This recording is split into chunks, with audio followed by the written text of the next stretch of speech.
देखो मैंने अपना यूट्यूब का सब्सक्रिप्शंस वाला सेक्शन खोल रखा था एंड उसमें सैन कालरा भाई जी आ जाते हैं, बी और बेस्ट। अब मैं तुम्हें इनके बारे में हल्का सा ब्रीफ दे देता हूँ। मेरी ही तरह कंटेंट बनाते हैं ऑलमोस्ट, तुम कह सकते हो, है same he paid but branch अलग है। एंड ये फैशन के बारे में ज़्यादा बताते हैं, जितना मैंने इनको देखा है बहुत फिनोमिनल फैशन टिप्स देते हैं, बहुत एक्सट्रीमली अच्छा कंटेंट है इनका। एंड मैं खुद तुम्हें रिकमेंड करता हूँ कि इनका कंटेंट तुम जाके देखो, बहुत अच्छा है।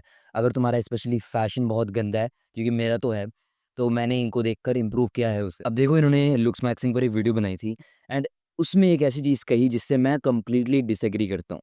पहले तुम देख लो क्या कहा इन्होंने। ये क्या कर रहा है भाई? भाई मेरे को मत सिखा, ये देख। अबे यार, ये तो नुक्स मैक्सिंग का मजाक बना के रखा हुआ है। आओ तुम्हारी गलतियां ठीक करवाओ। भाई सबसे पहली मिस्टेक जो आप कर रहे हो वो ये है कि आपको लगता है जॉ लाइन बनेगी ये सब थंब पुलिंग टाइप के ट्रेंड्स करके। ये सिर्फ शोधु क्रिएटर्स सिर्फ व्यूज के लिए आपको उल्लू बना रहे हैं। प्लीज इनकी बात सुनना छोड़ दो, साइंटिफिक चीजों पे ध्यान दो। म्यूइंग साइंटिफिकली प्रूवन है, आप वो कर सकते हो, लेकिन म्यूइंग से भी ऊपर आपको ये समझना कि आपको आपके बोन स्ट्रक्चर पे फोकस करना है, वो भी आपका टंग का पोस्चर ऑप्टिमाइज कर। अब देखो बात ऐसी है कि फेशियल डेवलपमेंट होती है ना, आपका जो फेस डेवलप हो रहा होता है वो 21 ईयर्स की एज तक हो रहा होता है। तो पहले तो जब मैंने ये वीडियो बिल्कुल पहली बार देखी थी, मेरे को हंसी आई थी, ठीक है, तो ये साइंटिफिक एविडेंस पे नहीं है, it does not work. Thumb pulling को ये बोला, बाद में इन्होंने बोला कि म्यूइंग एक्चुअल में वर्क करती है and even he accepts the fact because scientifically evident है वो। वेल नो इश्यूज, मेरे को सैन कालरा भाई से कोई भी इशू नहीं है। एंड उन्होंने दुनिया अलग तरीके से देखी है, मैंने अलग तरीके से देखी है, तो मेरे ओपिनियंस अलग हो सकते हैं, उनके अलग हो सकते हैं। कहीं उन्होंने काफ़ी समझदारों वाली बात है कि जिस चीज़ का साइंटिफिक एविडेंट ना हो तुम लोग उस पे नहीं बिलीव करो तो बेटर है, राइट? जो बंदा भी ये वीडियो देख रहा है, एक चीज़ मैं तुम्हें बताना चाहूँगा।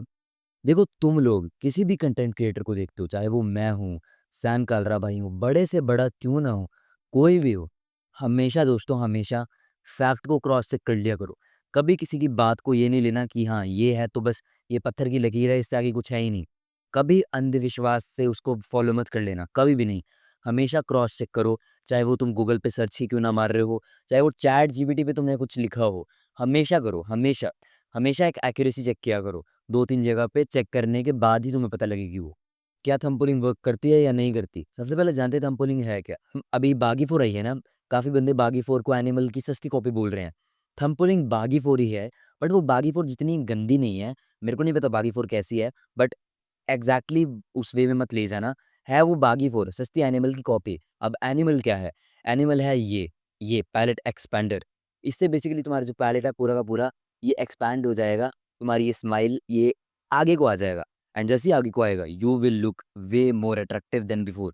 एंड म्यूइंग भी इस चीज़ को रेप्लिकेट करती है, वो भी तुम्हारे पैलेट को वाइडन करती है। एंड अगर तुम पैलेट एक्सपेंडर लगा सकते हो डेफिनेटली वो लगाओ। तुम्हें डेंटिस्ट पे जाना पड़ेगा, 10,000 का खर्चा आएगा एंड वो लग जाएगा। एंड वो वे बेटर है ऑफ कोर्स थंब पुलिंग से, बिकॉज वो उसी चीज़ के लिए बना है, एक टूल है उसके लिए। बट अब मेन टॉपिक पे आते हैं, क्या थंब पुलिंग वर्क नहीं करती है, it is completely useless. No, in my opinions ये कम्प्लीटली हेल्प करती है तुम्हारी। लेट मी टेल यू क्यों करती है। एक बंदा अगर बोले ना कि सिर्फ थंब पुलिंग से तुम्हारा ये जो चीज़ है ये आगे की तरफ आ जाएगी, दैट इज़ कम्प्लीटली बेवकूफ़ी। बिकॉज थंब के अंदर उतना प्रेशर है नहीं कि वो वर्क करे और इस चीज़ को आगे ले आए। म्यूइंग में वो है, क्योंकि टंग बहुत पावरफुल मसल है, यहाँ से शुरू होता है लिटरली टंग। अब बेसिकली मेरा फंडा ये है कि तुम थंबपुलिंग को यूज़ करोगे विद मीनिंग, उससे होगा क्या? इनडायरेक्टली। मैं ये नहीं कह रहा तुम्हारा चलो ये पूरा का पूरा आगे को आ जाएगा, नहीं, चलो तुम लोग नहीं मानते, ना साइंटिफिक एविडेंट है, ठीक है, लेट इट बी। बट होगा क्या, तुम्हारी जो म्यूइंग है वो बेटर होगी। मे बी 100% म्यूइंग वर्क करती है, वो उसको 101, 102, 103%, 2-3% बढ़ा देगा। एंड वो 2-3% ही बढ़ाएगा, बहुत छोटा लग रहा होगा तुम्हें, बट वो लॉन्ग टर्म में बहुत इफेक्ट डाल देगा। बिकॉज़ कंप्लीटली फ़र्क तो देखो म्यूइंग से भी नहीं पड़ता है। प्यूबर्टी भी काफ़ी ज़्यादा हेल्प करती है। अभी बंदे कहते हैं कि ये जो चीज़ें हैं टीनेजर्स पर वर्क करती हैं। अब तुम जो थंब पुलिंग को करते हो उसमें इनडायरेक्टली तुम जब अपर पैलेट पे ऐसे फ़ोर्स लगाओगे, डेफ़िनिटली इतना जान नहीं है कि वो इसको आगे ही ले आए, बट एक चीज़ वो ज़रूर कर सकती है दोस्तों, वो है कि तुम्हारी म्यूइंग को इनडायरेक्टली बेटर कर दे एंड तुम्हारी ये जो पैसेजेज़ हैं, इसको बेटर कर दे, ब्रीथिंग पैसेजेज़ को। तो वो ना जाने अनजाने में क्या हेल्प कर रही है तुम्हें, तुम्हें तुम्हारे म्यूइंग को बेटर करने में हेल्प कर रही है, राइट? चाहे वो 1% से हो, 2% से हो, बट स्टिल है तो है ना?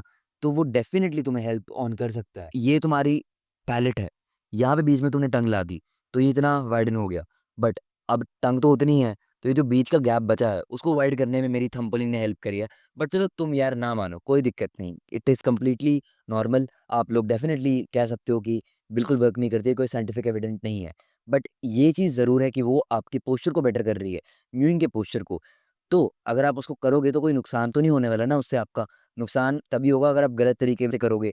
एंड आप मेरे व्यूअर हो, मैं नहीं चाहूँगा आप गलत तरीके से करो। तो गलत तरीके से बस एक केस हो सकता है कि आप ये आगे वाले दांतों को टच कर दो, तो वो फिर ये बाहर को आ सकते हैं, वो मत करना, ठीक है सिंपली। बाकी तो करो, कोई नुकसान नहीं हो रहा ना आपका। कितना ही टाइम लगता है भाई, हफ्ते में 3 बार करना है, रेगुलरली करते रहो, मुश्किल से 2-3 मिनट ही लगते हैं, ठीक है? तो कर सकते हो तुम, डेफिनिटली कर सकते हो। म्यूइंग प्लस थंब पुलिंग तुम्हें एक्चुअल में अच्छे रिजल्ट्स देने वाली है एंड तुम्हारी म्यूइंग को बूस्ट अप भी कर देने वाले हैं।